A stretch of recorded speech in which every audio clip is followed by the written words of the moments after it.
ചെയ്യാത്ത കുറ്റത്തിന് എൻ്റെ പിതാവ് ജയിലിലടക്കപ്പെട്ടിട്ട് 6 വർഷം പിന്നിട്ടിരിക്കുന്നു. ഈ ക്രൂരമായ ഭരണകൂടത്തിനെതിരെ നിലകൊള്ളാൻ ധൈര്യപ്പെട്ടു എന്നതു മാത്രമാണ് അദ്ദേഹം ചെയ്ത കുറ്റം. 6 വർഷമായി നീതിക്കായുള്ള ഞങ്ങളുടെ പോരാട്ടം തുടരുകയാണ്. തകരാതെ, വളയാതെ, കുനിയാതെ. മോദിയുടെ സംഘ് ഭരണകൂടത്തിനെതിരെ വിരൽ ചൂണ്ടിയതിന് ജയിലിലടക്കപ്പെട്ട ധീരനായ IPS ഓഫീസർ സഞ്ജീവ് ഭട്ടിൻ്റെ മകൾ എക്സിൽ കുറിച്ചതാണിത്. മുൻ IPS ഓഫീസർ സഞ്ജീവ് ഭട്ടിൻ്റെ തടവറ ജീവിതം 6 ആണ്ട് പിന്നിടുകയാണ്.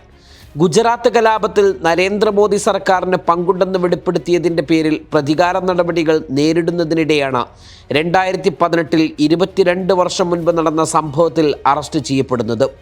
2018 മുതൽ ജയിലിൽ കഴിയുന്ന ഭട്ടിന് ജാമ്യം അനുവദിച്ചിട്ടില്ല.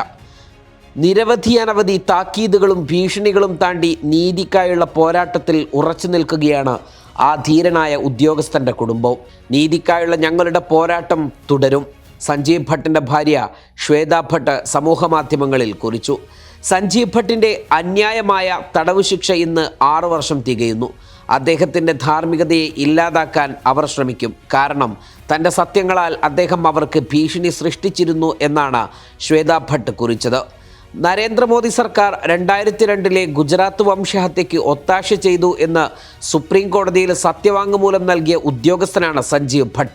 എന്നാൽ ഭട്ട് ഉൾപ്പെടെയുള്ളവരുടെ വാദങ്ങൾ തള്ളുകയായിരുന്നു സുപ്രീം കോടതി. മാത്രമല്ല, മോദി ഉൾപ്പെടെയുള്ളവർക്ക് ക്ലീൻ ചിറ്റ് നൽകുകയും ചെയ്തു. ഇതിന് പിന്നാലെയാണ് സഞ്ജീവ് ഭട്ടിൻ്റെ അറസ്റ്റ്. മുറിയിൽ മയക്കുമരുന്ന് വെച്ച് അഭിഭാഷകനെ കുടുക്കിയെന്ന കേസിൽ സഞ്ജീവ് ഭട്ടിന് 20 വർഷത്തെ തടവിനാണ് ഗുജറാത്തിലെ പാലൻപൂർ സെഷൻസ് കോടതി വിധിച്ചത്. 1996 ബനസ്കഡ SP ആയിരുന്നപ്പോൾ രാജസ്ഥാനിലെ പാലി സ്വദേശിയായ അഭിഭാഷകനെ താമസിച്ചിരുന്ന ഹോട്ടൽ മുറിയിൽ 1.15 കിലോഗ്രാം മയക്കുമരുന്ന് വെച്ച് കുടുക്കി എന്നാണ് കേസ്. ഗുജറാത്ത് ഹൈക്കോടതി ഉത്തരവിനെ തുടർന്ന് 2018 കേസ് രജിസ്റ്റർ ചെയ്തു. പ്രത്യേക അന്വേഷണ സംഘം SIT കേസ് അന്വേഷിച്ചു.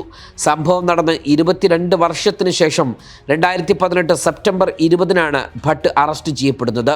ഹർജിക്കാരനായ പോലീസ് ഇൻസ്പെക്ടർ IB വ്യാസ് ആദ്യം പ്രതിപട്ടികയിൽ ഉണ്ടായിരുന്നുവെങ്കിലും പിന്നീട് ഭട്ടിനെതിരെ മൊഴി നൽകി മാപ്പ് സാക്ഷിയായി.